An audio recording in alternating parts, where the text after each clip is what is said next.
All right, you're gonna dive in. Yeah, so Do your intro. we've got Sarwar Qureshi. Say it. Sarwar Qureshi. Sarwar. I wasn't that far off. No, not at all. He's an entrepreneur, accountant, businessman, and he's got an event company, Beyond Networking, that we'll dive into after. Thank you. Yeah, but tell us a little bit about how you got started in accounting. Like, have you been in Ottawa for a long time? Like, Did you always want to be an accountant? Those yeah, sort of things. Yeah. Like, So very you like numbers? yeah. You numbers guys, all right. Very traditional. Father was an accountant. Saw accounting as a kid growing up. Get exposed to it early on. I find a lot of people follow the path of their parents or someone they're close to. So that's kind of a similar story for me. Mm-hmm. And when I started taking the courses, it resonated, clicked. So I just followed the high school, university, so on path. And the more I got into it and got to work with small business owners, the more I enjoyed it because the small business owners are doing exciting things and I'm kind of playing a supporting role in a variety of different business owners' journeys. And we get to, come up with different solutions for them, come up with different strategies, tax saving, financing, different things. We love that. Yeah. We're big tax accountants are probably my favorite. Accountants and corporate lawyers. They can get you in and out of trouble real quick. Like, do you do something specific when it comes to accounting and taxes and stuff like that? Like, do you typically focus on, like we talked about, like real estate agents or mortgage brokers? Like, is that kind of your niche, or are you guys saying, we have someone for everything? So as an office, we do have pretty good coverage of the small business landscape, and then people within our office will have certain specialties. So myself, I work with a lot of service providers, which includes real estate agents, mortgage agents, healthcare professionals, doctors, dentists, chiropractors, physiotherapists, things like that. So I have a lot of those service-oriented professionals in my umbrella. And then I have colleagues in my office. They'll have construction companies. They'll have retail, franchise, food shops. So different people kind of pick up different niches and verticals. And then you kind of, once you have like a base, then it becomes easy to expand into that base. Yeah. That's kind of like us, right? Like starting with multifamily, like apartment buildings and development, and then branch off into retail, office, hotels. Like, it's not that much of a jump once you get the hang of it and the client base. So exactly. Yeah, you start expanding. Yeah. Exactly. It kind of like just snowballs. Yeah. Because then that guy will invest in more, of things like that similar, because that's the space they know. Yeah. And then they'll introduce you to their friends they work with. Yep. And then you get more similar type of clients. So it just kind of momentum builds. And it's good too, like when you like the client, they introduce you to a friend or someone that's similar to them or a business person. Like, it's better to work with people you like, right? Like 100%. Life's too short to work with frustrating clients, Yeah. With regards to investing, the foreign buyers tax, like what are some either loopholes or strategies that investors can use to start coming into Canada and buying properties, or are they completely off the table? Like, anyone without a Canadian citizenship can't invest in Canada. So that's what they're saying, is basically they don't want foreign buyers to come in. It's a 2-year period that started in January 2023. So they basically introduced these rules to hopefully, from their perspective, cool off prices, whether or not that, because there's so many factors that affect price, whether or not that's like actually going to do much of what they intend is another story. But ultimately, one of the things is it applies to like metropolitan areas. So they're saying that ban applies to like, city like Ottawa, city like Toronto, metropolitan areas. Those foreign buyers can still go nuts in maybe rural areas. So maybe that will be something that takes off as a result, because they're going to direct their money. That's a good loophole. There. That is a good loophole. That's crazy though. Like, all you're doing is pushing it out. Like, yeah, and maybe in a way they're trying to support prices over there in maybe smaller markets, or maybe in areas that didn't have the uplift that metropolitan areas did. Yeah. But like in my mind, there's so many factors like interest rates and other things that affect prices. Is this on its own going to have the intended outcome? I don't know. Because in my mind, there's so much immigration that they're promoting right now that's just going to keep demand high. Like in terms Supply of and demand. Yeah. That's a good point. It's going to be impossible for them with all the immigrants and people that they want to take in, which, whatever your stance on it is, like it's people need a place to live. Rent's going to go up or home prices are going to go up. Maybe both, right? Like, yeah, and I think we're feeling it. Like even though it cooled off a bit, I think we're coming out of that now. Yeah. Like as of some point in 2023, maybe Q1, Q2, we're back to that upswing. in terms sure. of prices. Yeah, we're seeing bidding wars in residential. With the guys in our office, they keep talking about it. Yeah. But how about in commercial? Like, if a foreign buyer comes in, let's say there's a syndication of some sort, can they invest in the syndication a certain amount? Like a private equity fund. Yeah, or so something. the ban Private equity, the ban REITs, whatever it is. applies to residential 3 units or less. Oh, so the ban is for residential 3 units or less, not commercial buildings. And not 4 units or more. So they could still buy that 5 unit, 6 unit plus. Okay, so that's it. I guess they're doing it to kind of level out the pricing and demand for residential units. Yeah, I think Affordability. and I think part of it, like in my mind, most things, you know, when a politician does something, they're trying to appease like the best People, yeah. interests of what the country and the region needs, with getting good publicity for votes. Yeah. Yeah. So I think this policy, specifically 3 units or less, is for people that are trying to be like first-time home buyers, middle-income people that are kind of saying, my kids can't afford a house when they grow up. I can't afford the next house up. I can't get out of the renting cycle to buy. Like that vertical. Whereas, you know, like the foreign buyers, they can still do the 5-plex, 6-plex plus. Yeah. They can still do, you know, multi-story developments, 10-unit plus. Yeah. Because now City of Ottawa is all about 10 units or more. Like if you guys know about those The new zoning. the new changes. zoning. the new zoning changes, right? So like, you know, there's like a lot of opportunity now in that vertical. Yep. I feel. We had a client, he called us a couple months ago. He picked up like 4 lots. He's like, hey, I want this one, this one, this one, and this one. We're like, okay, cool. On like a major thoroughfare, right? Like Yeah. like something that's going to be zoned like Yeah. R4 or whatever. Exactly. They're all zoned properly, so he knows I can do, you know, based on the frontage and the lot sizes, whatever. He can do what he needs to do on it. And then the other thing that we're seeing a lot of is transit-oriented developments, right? Like, Yeah. those are... Yeah, it overrides the actual zoning. So if you're within the plan, you can almost develop. Anything. Is that what it is? You can No, develop anything. I just spit that We'll out, go to into be honest, detail on another show, but Yeah. with a developer. But yeah, there's some major perks if you're within the plans to develop. It's hear like you. less parking, more intensification, just stuff like that, right? Like, Oh, I feel like when you say the word intensification, the example I like to use is Carling and Preston. yeah. Like one huge high rise there already, and right across the street, 1 or 2 more to come. Yeah.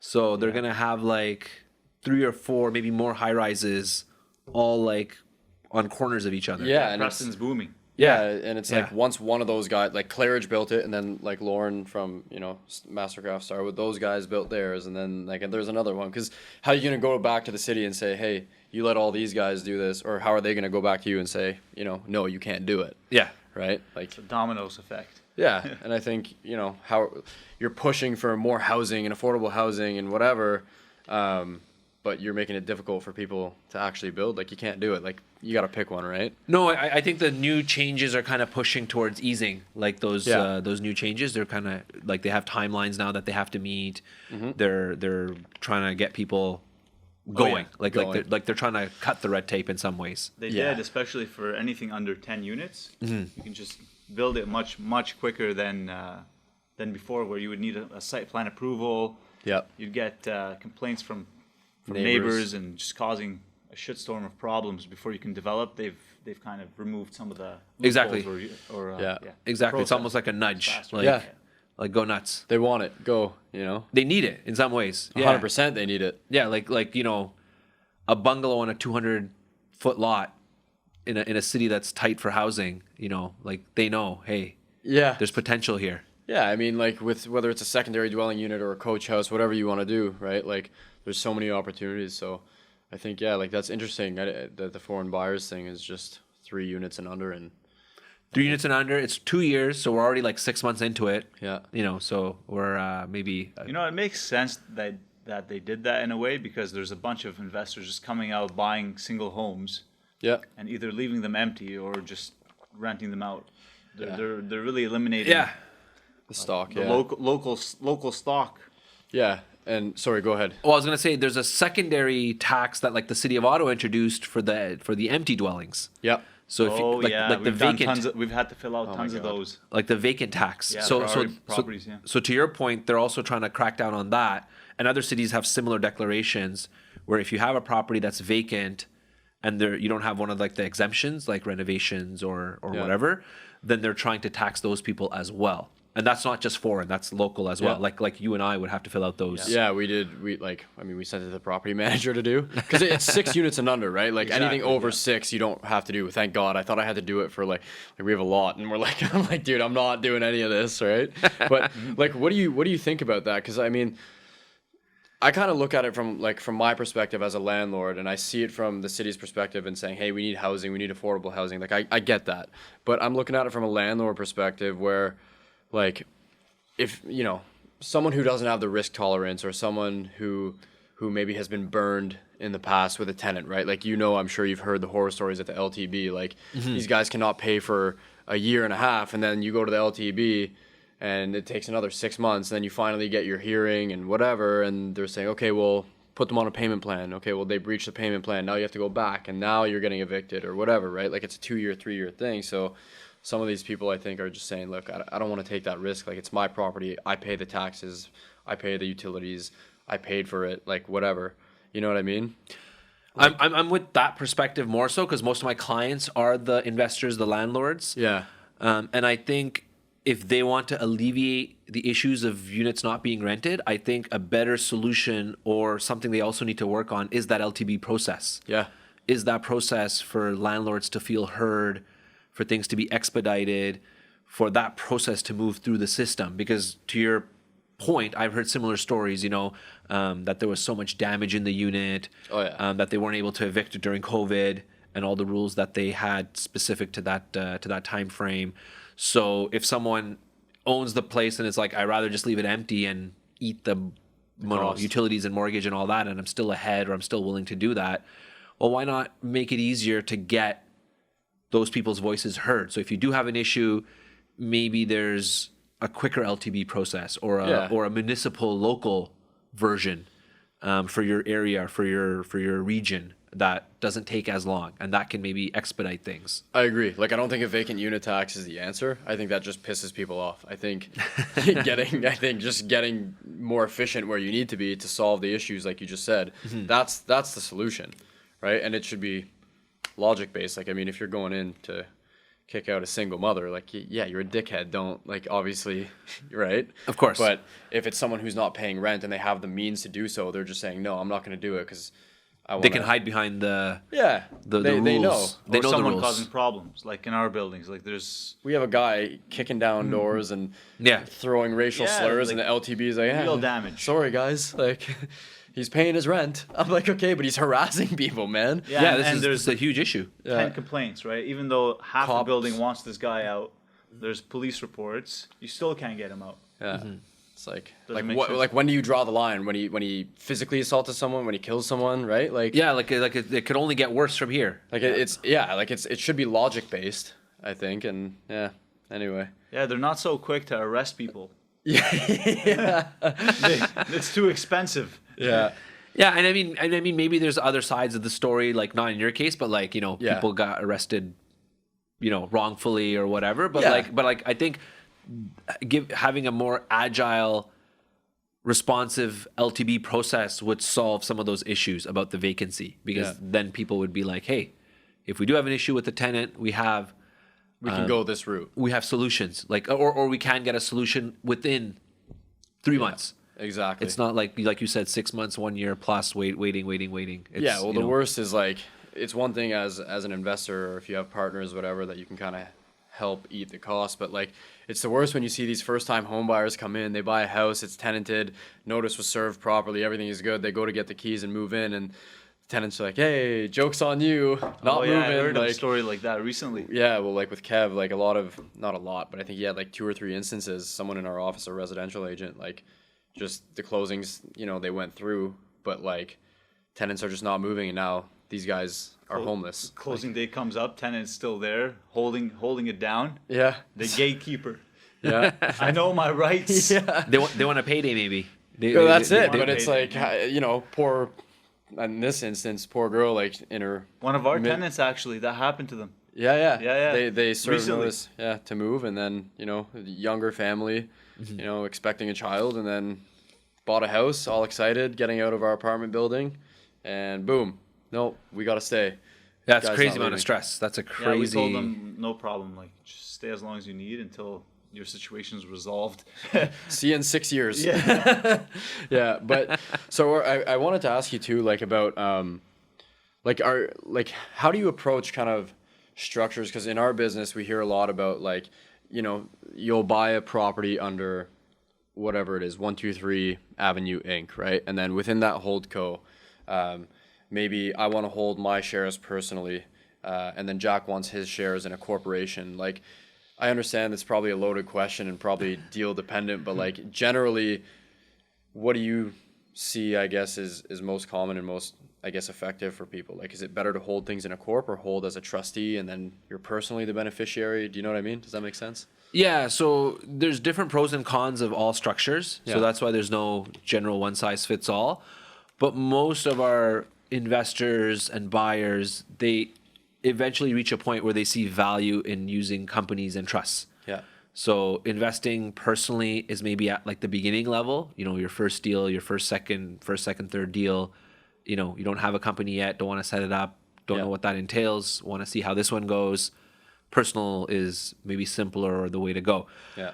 But for the people that get more into it, and for the people that are business owners and they already have a company, because their dollars are already at a corporate level, they want to now keep investing that money corporately. Because to take money from a company to yourself personally to then do something with it, like invest, there's a tax. Yeah. And that creates inefficiencies. So people that have businesses, like they run a construction company, they run a coffee shop, they run a gym, Yep. they want to keep money at a corporate level, but they don't necessarily want to invest through that company because that company has a business in it, and they don't want to like cross mingle, tangle up the gym with the residential real estate because they might sell the gym at some point and don't want this property to kind of Be tied in. make the deal a little bit more complicated. So that's when the holding company comes in. Yeah. Now, some people, if they're investing on their own and they're like the only owner, or they're them and their spouse, it's simple. Then there's not much to it. Holdco, yeah. But when you have 2 or 3 partners now, you want to do some deals and you're like, I'm not doing it on my own. I need my cousin, my friend, my classmate, whoever also involved. That's when it starts to get very specific. Now, does that person have a business and they're using corporate dollars, in which case maybe they have a holding company? Or is that person just an individual with no business? They have an employment income, they have T4, so they don't have a business. They don't maybe need a holding company because they don't have corporate dollars that they are worried about extracting. So they can just invest personally. So some people will then, when we create those holding companies to buy that property, the 123 Avenue Inc., some people will then come on as shareholders of that company personally. Yeah. And they'll just own it. Some people will have their own holding company that is like a master holding company of different projects. So they'll invest through that holding company. And other people, a family trust is really effective where like you have multiple people that you want from your side, like let's say your kids, your spouse, to be part of the upside, but you don't necessarily want anyone to be calling the shots. Yeah. So if you had like your spouse, your kids, and everyone as a shareholder of this company, well, in theory, they all have rights. They all have certain rights and responsibilities that those shares hold. But maybe your spouse doesn't have the business mindset or the interest in it. Your kids are like 7 and 12 years old, so they're like not at the age yet where they're gonna really be making much impact or having any idea what's going on in terms of that business. So that's where the trust is useful, because you can still involve those people as beneficiaries, but they don't have any decision making. The trust is controlled by like when you set it up, you choose, and that's usually the person that's setting it up. So they become like the person that calls the shots, and then they can make a blanket list of beneficiaries, which can include a variety of family members. So then they can kind of come along for the upside if there is one. Oh shit. But they don't necessarily get involved in day to day or involved in stuff like that. A lot of people also use trusts if they have like concerns of kids and their like family law situation with their spouse or future spouse. They're like, hey, I make my son or daughter a shareholder. Maybe there's an issue down the road. They get married, and some marriages don't work out. As far as like our stats go, it's probably like half or something. So does that create an issue for them because I've given them this business or this shares of a business, and now they're getting separated? Does that create an issue for them? Well, potentially we can avoid some of that if we use a trust and add another layer of separation. So they were a beneficiary of the trust, but they don't actually own the shares of the company. Yep. So if there is any like family law, any of those issues, we might be insulated or protected from that a little bit. There you go. Okay. Leo, Yeah. if he gives you shit when he's older, Very important. there you Get go. it set up. Cut him off.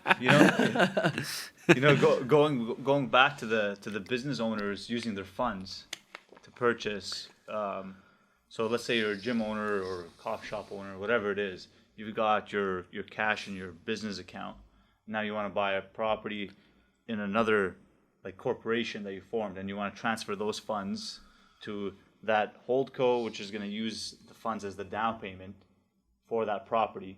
How does that get taxed? Doesn't, right? It doesn't get taxed at all. That's what he was saying. Well, I your think. main company has already paid tax on that. In order to accumulate that profit, it already made money, paid tax on it, Yeah. and has that money left over.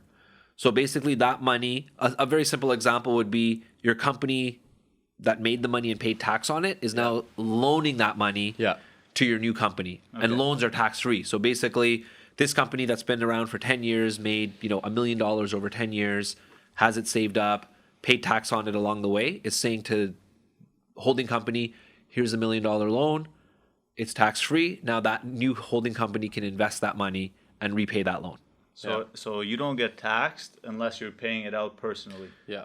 Yeah, so you pay tax twice. Once when you originally make that money in the company, so the original profit, so that year-to-year profit you make, and then when the individual pulls that money out for personal purposes, that's the second layer.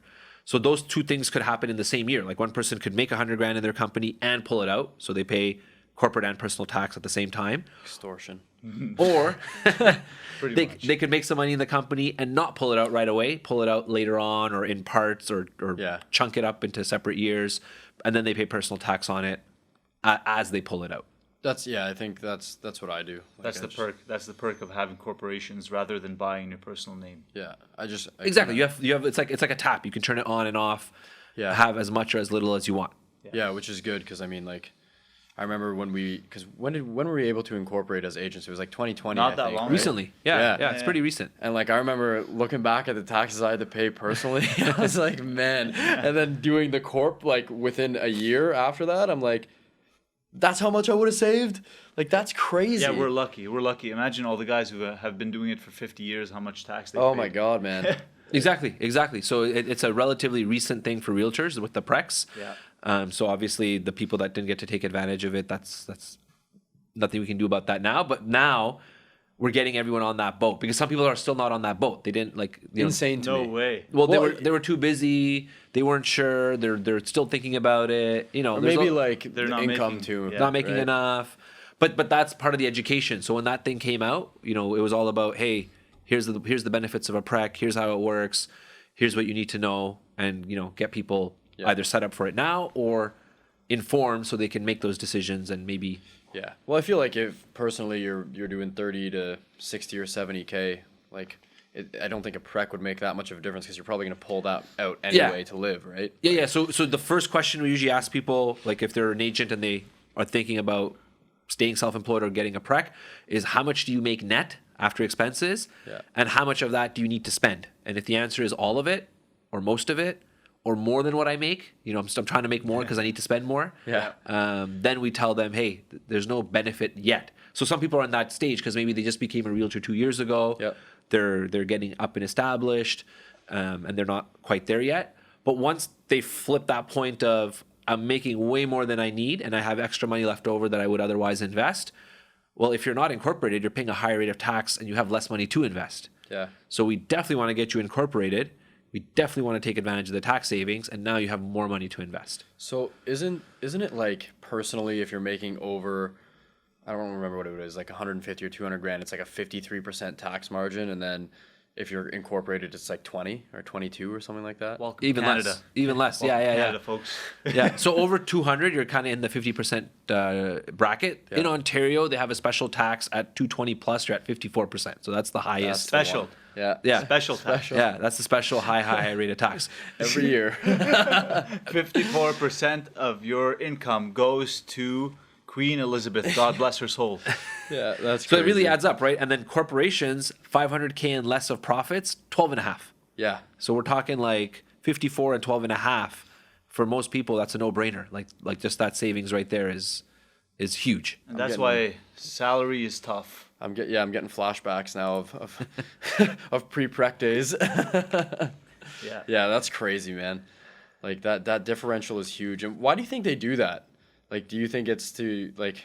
Well, in some ways, maybe to incentivize people to have corporations. In some ways, Canada and has always been known as a high tax country. In terms of like, I think they're kind of on the socialist side of things. In terms of like healthcare and 100% on social side, yeah. all the programs that they're trying to offer. So, not that I have strong political beliefs, but like there's obviously For the differences. record.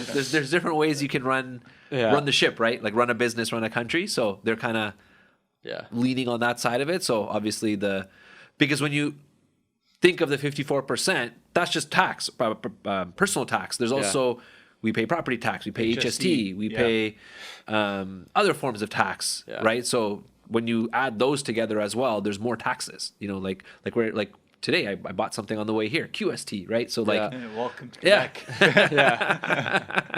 It's crazy, man. Like just those numbers, that differential. Like I'm still thinking about that. That's why everybody's moving to Dubai I was gonna say Dubai or Florida.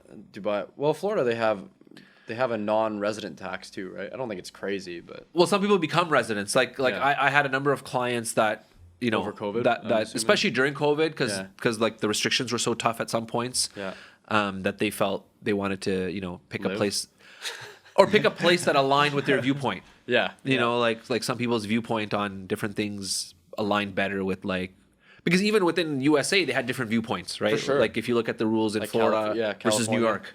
Or California, right? It varied quite a bit. So people, sometimes want to go somewhere where they align more. So some places, like some states, don't have tax. Just like in Alberta, their provincial taxes are much lower, and they don't have sales tax provincially. So when you go there, it's not HST, it's just GST, 5%, not 13%. So there are even within Canada those differences where their tax rates are a bit lower, their sales tax is a bit lower. So they have some benefits there that we don't. Fuck Alberta, Yeah. Man, are there any loopholes for salaried individuals for saving on tax? Well, the main one is your salary builds RRSP. So the real crux of the matter that we ask people is to figure out, do you like the idea of an RRSP? Like some people will say, I want to buy certain types of investments, and those types of investments are RRSP eligible. Like you want to buy there's tons of them. ETFs.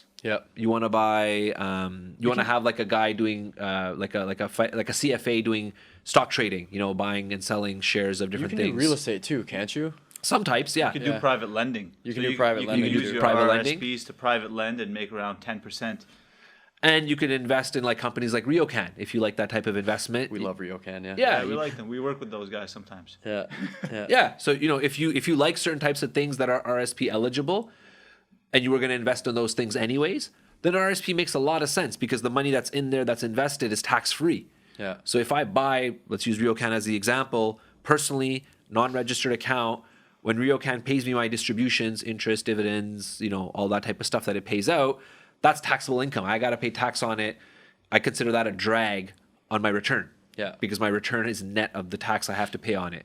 But if I stick that in my RSP and I buy Ryokan there, all of that return is tax free because the RSP is a tax sheltered vehicle. So all of the income year to year on it is tax free. So I don't have that same tax drag. My investment's going to grow faster. So salary, to get back to your original point, I kind of ask people what do you invest in? If someone only wants to buy rental properties, you can't buy a rental property in your RSP. You can't go and buy 123 Avenue or duplex or whatever in your RSP.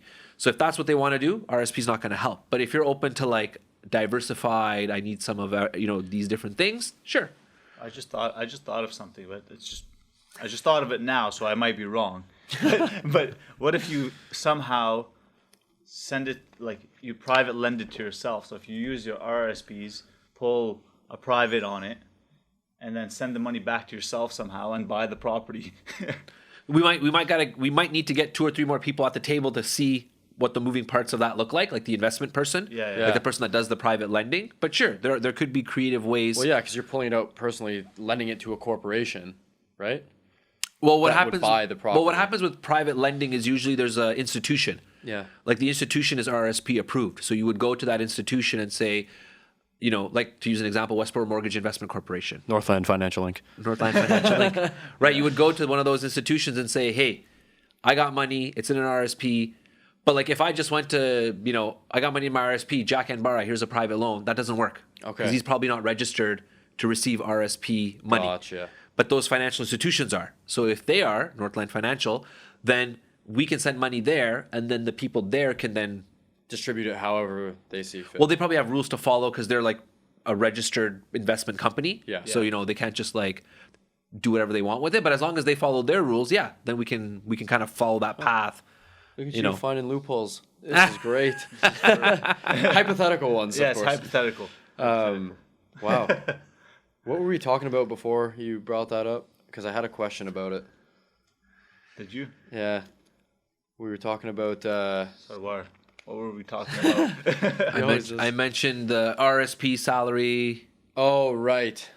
Right. So RSPs, like, they're untaxable until you go to take that out. And I know there's efficient ways of taking it out, so there's, like, you're not taxed as much. But, like, eventually that money will get taxed when you pull it out. Yeah, because you're getting a deduction on its way in. Yeah. So basically they're kind of waiting for you to pull it out because you got a deduction on the way in. So in theory, you contribute to the RSP when you're in a high income earning year. Mm-hmm. So your deduction is at a much higher tax bracket.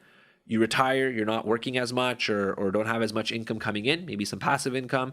Your tax bracket drops. You pull that money out in a low income year. So maybe when you put the money in, you're at 54% tax. Yeah. So your contribution in is at a high tax bracket. You pull the money out, and that time you're maybe at a 30% tax bracket. Yeah. So that in itself is a huge savings. That's Yeah, a perk. for sure. That's a perk for it, yeah. Yeah, and all along the way, from when you invested it to when you start pulling it out, it was growing tax free, like all the Just compounding. the dividends, the interest, all that stuff. Yeah, so that return is also part of the advantage. But so let's say I put $1 million in an RSP and I got a 20% return. So let's say 200 grand. When I go to pull that out, they're not taxing me on the 200 because it was incoming, right? Like, but they'll tax me if I'm in a 30% bracket and I take out X amount of money, they'll tax me on that. Exactly. Because the million, when you put it in, Yeah. I'm assuming you're putting it in over different periods of time. Like you're putting in 10K this year, Yeah, 30K exactly. this year. That's all counting as deductions. So now when you retire, you're probably going to pull it out in chunks too. You're probably not going to pull out 1.2 million in 1 year. You're probably going to say like, okay, I'm, semi-retired and I need $50,000 to supplement my lifestyle with my other, forms of passive income that I have. Mm-hmm. So you only pay tax on that 50 that you pull out. See? Yep. Yeah. Now I get it. I get it. Yeah. Gonna have to make some calls after this. Yeah. Readjust the financials, eh? Yeah.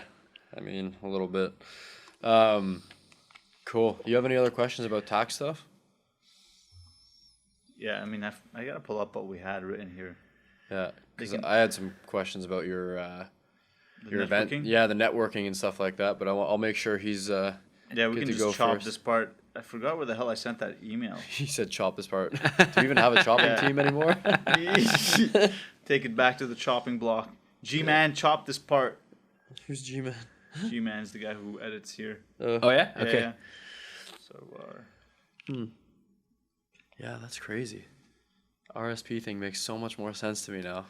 If you like what it's invested in, yeah. As long as Yeah. like some people, they're just like, I'm not investing any money in the stock market, any money in. Well, that's me right now. I'm just like, we're going so hard on real estate and the company, reinvesting in the company, that it's like the returns we're getting on these buildings and the equity and what, like, why would I put it in the stock market? Like, yeah. where I tried to be a day trader once, didn't work out. / crypto trader. Yeah, that didn't work out either. I ended up taking it Crypto's all been out. tough for a lot of people. Yeah. My wife played with some crypto too, and Oh, yeah. she stopped looking at some point. She's like, Yeah. it's not gonna look. It's depressing. Yeah, Yeah. me too. I stayed logged out. I think I even deleted the app. I'm like, I'll open it in 3 years. Dude, I was talking to my barber about that yesterday. He's like cutting my hair. He's like, he looked mad, and I'm like, are you okay? He's like, Bro, you ever just think about these fucking idiot kids that just put like $10 in a Dogecoin and now they're worth like 200 million?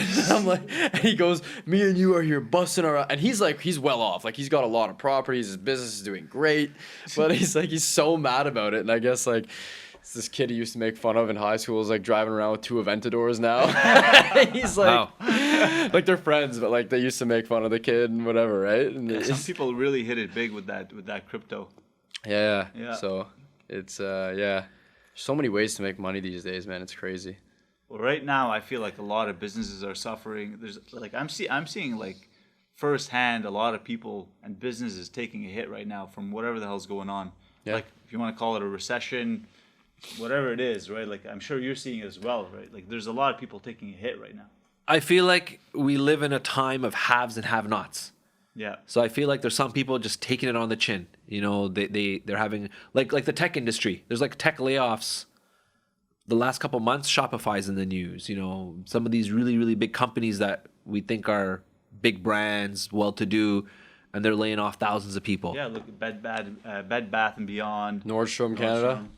Yeah. What so- else? Like there's tons of things. Tons of things. No, tons of things. So a lot of those industries, they're having it hard, and obviously the people that get laid off, you know, the trickle effect of that if they can't Sure. find work. But then there's other industries I find, and they're just like, imagine you're installing pools 2 years ago and you're booked for 4 years solid. Yeah. You I have know, a like- buddy that does that. He's like, it's crazy. He's like, I'm Yeah, still yeah. doing stuff from 2020. It's nuts. Yeah, like I asked a guy to give me a quote. Like we have a house in Manotick, and I asked a guy to give me a quote, and he's like, "This is like you need to put a deposit for 2 years from now." And I'm like, "Hold on a second, you know, Yeah. it's They like can't keep up. it's like August of 2021, and I'm getting my pool in like August of 2023. Yeah, yeah. You know, that's like wow. Did you do it? I didn't know. I'm not waiting that long. Yeah. I'll dig the hole myself. Oh, yeah, exactly.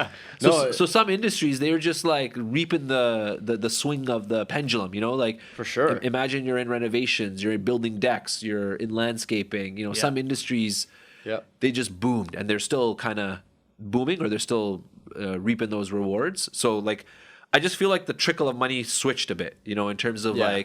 like cars. Like someone told me the used car is worth more than when they bought it. I'm like, I don't know how that That's makes right. I've heard that a couple I'm like, I times. don't know how that makes sense. Yeah. I'm not one of them. So if you're in certain industries, like, you know, like before you'd go in a car dealership and maybe you'd negotiate a bit and they'd be like, don't leave, you know, you'd do all the tactics. Now they're like, all these cars are sold. Put yourself on a list for a car that's coming next year. Yeah. If you don't want to be on the list, no problem. Someone else will come pick it I up. hate that shit That's too. right. 'Cause You know? I'm like, fuck you guys, because when you come crawling back in 3 years, I'm not gonna be the one. Like, yeah. But car sales are taking a hit right now. Well, now they are. Well, it's Yeah. like the shift, right? Like the pendulum, I feel like goes both ways. So we're kind of over here at one point. Now we're over here. That's a good Yeah. point. It's like a peak and trough type of Yeah. situation. So you always gotta Yeah. roll with the punches in some ways. You gotta make sure you save for the rainy day. Yep. But yeah, some people they're like, I felt like they racked it in. You know, like imagine buying 3 or 4 rental properties in 2019. You know, like Dude. right before it took off, versus the guy that bought 3 or 4 rental properties in 2022. Well, Yeah, know, yeah, big difference. Yeah, Big yeah. difference. And it's crazy, like the companies that were locking in the rates at that time, right? Like, I mean, like, dude, it's crazy to say 1.71, and like we had another assumable at like 2.12, like just crazy rates, which Yeah. is able to make these deals work today for us. But like Jack and I, like we get an email every morning of where the bond rate is at, right? Like it's very important because the commercial interest rates are tied to the bond.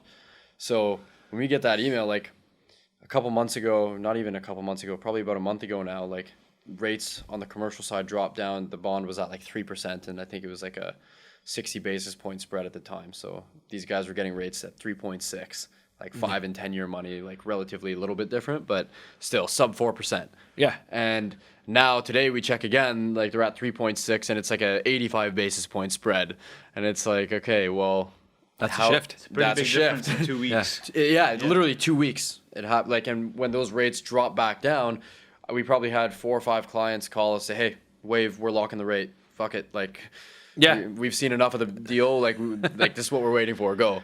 You Yeah, know? yeah. Like I have clients like the offer was accepted, and then between being accepted and the deal closing, the rates just kept going up. Yeah. Yeah. Right. So at closing, what they thought they were like the bank was giving them and what they closed on was completely different things. Like imagine signing your deal in like October of 2022 and then closing in like April of 2023.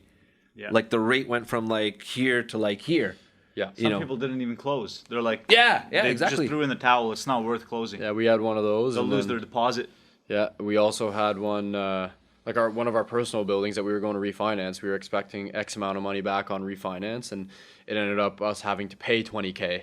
Yeah, you're like, what happened? Yeah. Lock it- in the rate. Yeah. It was so funny too. So we're like, I'm looking like at the rates. I'm like, because Jack was doing other stuff for the business, and Jason was doing some other stuff. So I'm looking at the rates, and I'm like, all right, boys, like here we are today. Like, talk to these guys. I talk to Daryl. Like, I think we should just lock it, take it, fuck it. Like, let's hedge the bet. The next day it went up like 10 basis points. I'm like, I'm the fucking man. And then the day after it dropped to like 3. I'm like, God damn it. Yeah, you're like on top of the world, and then you're on the bottom. Yeah, you know, that's the game though, all, right? all in like 48 hours. I text our banker. I'm like, hey, can I unwind that hedge? He's like, yeah, if you want to pay the crazy fees, you'll probably end up like even anyway. So man. Yeah. whatever. I'm like, we Yeah, didn't it's end up moving doing fast. it. It's moving fast, right? You got to make quick decisions. You got to be. Yeah. You got to know what's going on. And it's experience too, right? Like, I mean, now I've been through some of those situations, seeing it personally on the client side, and you know, like you kind of you get a tolerance for it, and I guess the patience. the best story I have is 2020, the fall. You know, that's like when the cheap rates were kind of going around. Yeah. COVID. And I have a client. They bought a commercial property. They got the seller to do a VTB at 1%. Oh. Like That's awesome. 1% That's on the awesome. VTB. Yeah, we've seen that before, but that's great. That's Like- how you make a deal happen. You know, sellers, if a seller does that, they end up getting It- a better purchase price as well sometimes. It got you them know? over the finish line because Yeah. they were kind of stuck on a couple points. I'm sure you guys in the deal flow, Yeah. you kind of know. Yeah. Sometimes you get stuck somewhere, so they got stuck. So they had to do a little VTB to make everything kind of work. And usually that's beneficial for the seller too, right? Like just from a taxation perspective. Get the money later on. Yeah. Soften the blow a little Gives bit. yeah, and sometimes gets the buyer over the finish line because maybe they don't have the equity or they don't have the Yeah, the do you numbers. want the deal to close or not? So we Yeah. we actually, it's funny you mentioned that. We did one. Unfortunately, the deal didn't go through, but we actually got $2 million at 0% for Oh. 5 years, no That's- payments, nothing. Wow, And like it didn't end up going through. The numbers just still didn't work out. But that's awesome. like it's true though. Like without doing creative things like that, you know, not a lot of people think about. I think like how do you make a transaction happen in this market? It's very difficult. Yeah, because sometimes the buyer needs the property, let it appreciate a bit, then they can refi and get the Yeah.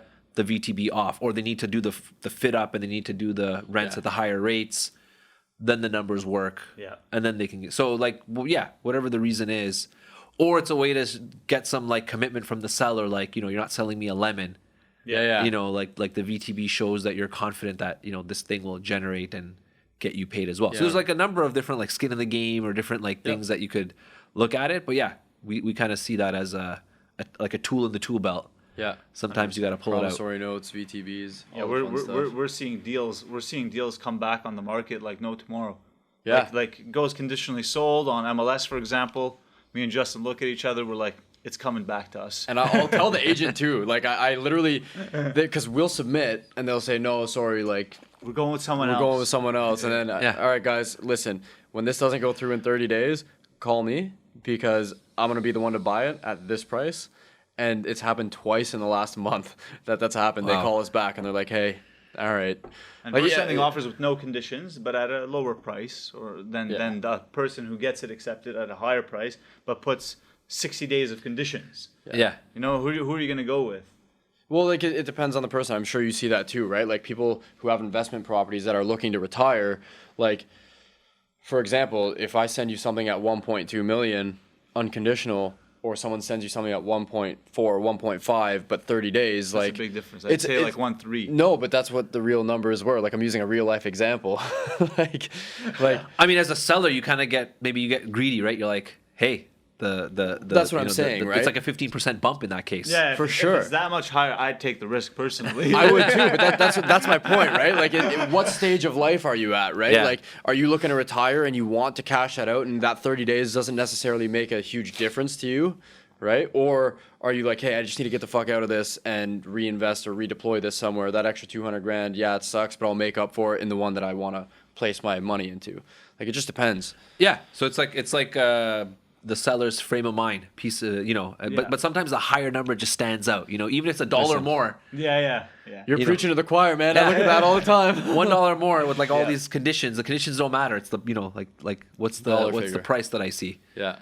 But I think that's a big thing too, right? Like, that's the biggest thing we preach to our clients is also like, hey, it's not always about the money. Like, I could send you a $10 million offer on a building that's worth 5, but if I have no money, why are you going to tie it up? Like, so that backstory is important too. And if you have like 12 conditions and your closing is like 2 years out, like, Yeah. like I've seen some crazy I'm sure, conditions. yeah. And then when you look at it, it's like, well, the number's great, but like the deal needs to factor in everything. Yeah. All those, like all the You've fine got, print. You've got to look at the buyer too. Like, who's buying this property? Do they own any properties? Yeah. You know? Like, do they have the capacity to do this? Who's Especially this if you're buyer? going to hold back a VTB. You don't want Joe Schmo who's buying property number 1 who has tie no you idea up. how to operate it, and then you're going to have to come back and take it over. You're going to have to be more involved. Like, you're at that point, you're selling to sell, right? So, yeah. I guess, like, on that note, like, you have an event company as well. What's Beyond Networking? Is that So Beyond Networking is the name, yeah. So it's basically, it started off as like my social business development sort of like side thing with the accounting, to get people together, to get deal flow, to get opportunities, conversations. Because I find you talk to people, you hear about ideas, 100%. Like very rarely can I just like attribute a lot of my success to just sitting at my desk and the deals just came to me without proactively like having planted the seeds, talked to people, gotten to, a level of relationship with them. So they're referring me stuff. Like, you can't just sit at your desk and be like, someone will refer me something. There's like there's a proactiveness that needs to happen leading up to that. 100%. So I just thought, let's get together. Let's get people together. Let's, whether it's socializing, eating is probably the easiest, most basic common denominator of things people like to do when they get together. And then adding on like, golf, bowling, paintball, various types of activities. And it just grew. Like, pre-COVID, 30, 40, 50 people was a common turnout for us. COVID hit. I think people missed events. People missed getting out. Some people work from home, so they don't even have workplace socializing anymore. And now we're 100 plus easily, just because we have a lot more interest now. So is it like a membership base, or is it more? No, it's like, I would almost think of it as a meetup. So Per event. So basically, it's it started off as a mailing list. Now I have Instagram and I have a few other ways, but basically, it's an announcement. Hey guys, we're going to, like last week, we're going to this hide and seek Thursday night, $50. Eventbrite, buy your tickets. Yeah. It goes out. In that case, like 170 people sign up, and then it's just like you're in an environment with like-minded people. Which is the best. Whereas if you just show up to hide and seek on a random day, like, People just want to get fucked up. you just go to a restaurant on a random day, you can't just talk to everyone at every table. Yeah. Like, people are there to eat with their family. They're there to eat with their spouse. Yeah. You I was know, going to but- say you could. You'd be a bit of a weirdo, but But people aren't open to it. But you show up in that environment that people have bought a ticket to be here, Yeah. and they're also, generally speaking, business owners, professionals, investors, people of a certain background and caliber. Well, now you have potential for deal flow. You discuss opportunities.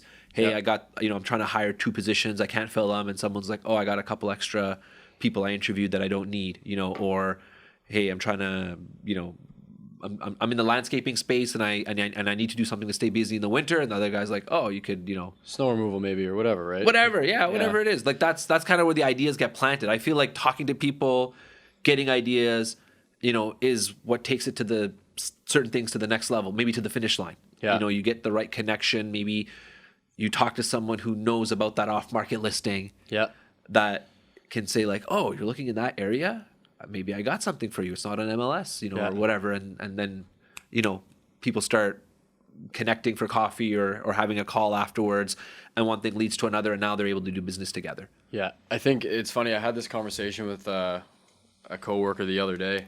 yesterday, and we were saying like it's kind of a dangerous game when you look at things that way. Because like for example, like I got a membership at a golf club last year or the year before, I think last year, and it's like you look at things like that and you're like, oh, if I only do one deal from it, it'll be so worth it. And like, yeah, that is true, but it's like if you start to add different things to that, like okay, well now you're doing like an exclusive club on top of the golf membership and et cetera, It adds up. It adds up. But like, I don't know, the way I look at it too with like your events and stuff like that, it's like, even if you don't sell anybody something, like fuck it, at least you made a new friend. Or you're having a good time. Right? Yeah, Like, that's what I mean. Like you're meeting people vibe. and you're having a good time. And that's at the core of like the basics of doing business with people you like, which I think is what we talked about at the very, very beginning. Yeah. It's kind of like, hey, there's a lot of business out there for me. I'd much rather do it with people that I get along with and like. So Yeah. when you meet like-minded people, I find the click is better. And then you gravitate towards those people because you have maybe similar views, maybe you have similar backgrounds, maybe you have similar upbringings or culture, community, whatever, language. So I feel like, yeah, you connect with the people, and whether a deal happens or not is obviously nice or gravy or icing on the cake. But if it's good people, at least you have a good time. And then some of those people, like the reason we chose the name Beyond Networking is, to me, the typical old school networking mentality is very salesy. You know, it's like I'm at a networking uncomfortable. event. A financial advisor gives me their cards business going left card, and right. Yeah. and then next week they call me and they're like, "Do you want to sit down and review your financial plan?" And you're like, "Man, I just met you last week, and you want to look at all my financial statements now, and make a financial plan for me." Like it's moving way too fast, Yeah. and too transactional. Yeah. So to me, it's if we do some socializing together, break the ice a bit. Okay, like you guys at Aldil here recently. Yeah. Like him and I, we do lots of business together, but we also go way back, in terms of like our community, our culture, our getting together, knowing each other maybe 10, 15 years, eating together, things like that. So there's a lot of like trust there. There's a lot of like relationship there. So, if I have something that's in his wheelhouse, even if I know 30 other people, well, he's gonna, shine. He's your friend. He's Yeah, gonna stand 100%. out. Yeah, he's my friend. So that's the And beyond part. he'll do a good job, right? Like, yeah. Oh yeah. He'll do a good job on anyone. But if I call him and tell him, "Hey, Adil, I need this. I have a client, Jack. He's in a bind. He's closing in like 2 weeks. His lender's like pulled out or whatever. Can you put it into overtime and help him out? And I can get him connected with you today. He'll go to bat. Like I know him well enough that I could feel confident that if I called him for a favor and he said yes, that it would happen. Yeah. So that's like to me that extra. Yep. That if I had that relationship, yeah, I'm going there first. 100%. Like you good. said, because you know them at a personal level. You know them, who they are outside of business, their values, their personality, like all of that. So. And that's who we want to do business with. So I'm just trying to facilitate that in some ways within Ottawa. So you get like home appraisers, you get nutritionists, you get dentists, you get like every. Ottawa needs some extra spicy events like that, man. They do. The city is going down. Yeah. So It needs a little more fun. get people from various backgrounds together, and then you just learn stuff. You can ask the physio guy about some because maybe like you have a problem with your shoulder, but you don't want to go to like some random physio guy that you think is like someone you don't know, and they're gonna they're running a business, so they might not they might not take care of it till the third visit because they gotta like get you in for 3 visits or whatever like however their model works. Whereas you meet the guy, you have like a coffee with them, you have a sandwich with them, like it kind of facilitates like, okay, yeah, I could see myself going to This see is the such guy, and yeah, such. this is the guy. You can kind of scope out who you want to work with. Yeah. I think of it like if I went to school with someone or I played on a sports team with someone, Yeah. even if I haven't seen that person in like 5 years, if I run into them, I'm gonna like have a very fond memory because I'm like, oh, Ahmed You can relate. from my instantly. soccer team in grade 12. Yep. How are you doing? It's been 12 years, but you sell XYZ product now, fences. Maybe I need a fence. Okay, you're at the top of the list already. Yeah, that's Yeah, a good man. point. Because That's a good point. because I knew you in grade 12 soccer. Yeah. It's true though. when is the next event happening? So I got to work on the next event. So, Okay. so every month, basically, I also try to support local. So every month, I basically go out and I have a couple places that I've been to that I rotate through, and I try to find new places. I'm trying to support, different types of restaurants, events, Escape Manor, hide and seek. Like these are for the most part locally owned businesses, and they could use the boost, COVID and everything that's been happening the last couple of years. So basically, I facilitate and I work with the different people that I connect with and find out like, oh, you're an investor in, like there's a guy I just met. His family bought a chorus, a couple of years ago. Yeah. I know exactly who you're talking about too. Yeah, right. So Ottawa's a small place like that. So it's like, okay, all right, maybe I can support you a little bit. Yeah. Or if you know the family, I live in Manotick. There's a Burgers and Shakes. Yeah. It's a very very old place that's been around a long time. It's a very old family that's had it. So it's like, okay, can we over time support a couple of these different people? Yeah. And plan events. So then I kind of coordinate with them. Okay, what's the budget? What's this and that? And what the day, the time, and all that. It's cool that you're doing like Escape Manor and other things like that too, because you're forcing people to have to talk together, like talk and work together, and icebreaker. What I mean? That's the word I think of, because when you think of team building activities, usually they send you out to do something. Yeah. Right? Like they send you out, go solve a puzzle, go bowl together, mini putt together, like do something together where you're doing something and talking, and it breaks the ice. So I feel like activities where people and don't know people come together, like all those people become kind of linked. They become tight. Yeah, 100%. I'm just like, I pictured paintball in my head there, just throwing you out in front. Shoot your partner. Yeah. Shoot your partner in bubble the head. soccer. Like that's crazy. That'd be so fun. Yeah. My wife's sister, my sister-in-law, got a concussion. Because no way. Is that intense in there? Well, it's co-ed, right? So 120-pound girl and 240-pound guy, and when you're running around, you don't know who's where. Yeah, man. Like, you can't see through the tubes and or the balls, and that's so funny, dude. Paintball, we went not funny she got a concussion, but no, not that. No. But paintball, we went on a day that's 40 degrees.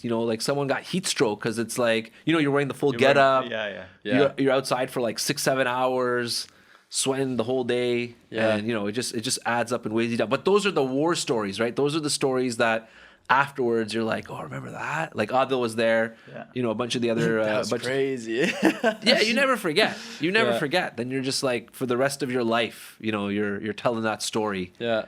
And that's what makes the bond, right? Now you're like, hey, we're war buddies now. Yeah, man, that's true. We say that all the time. You really get to know someone when you do a deal with them, right? Because you get to know them. Okay, how do you actually work? How are you thinking? How are you treating your client? How are you treating us? Right. So.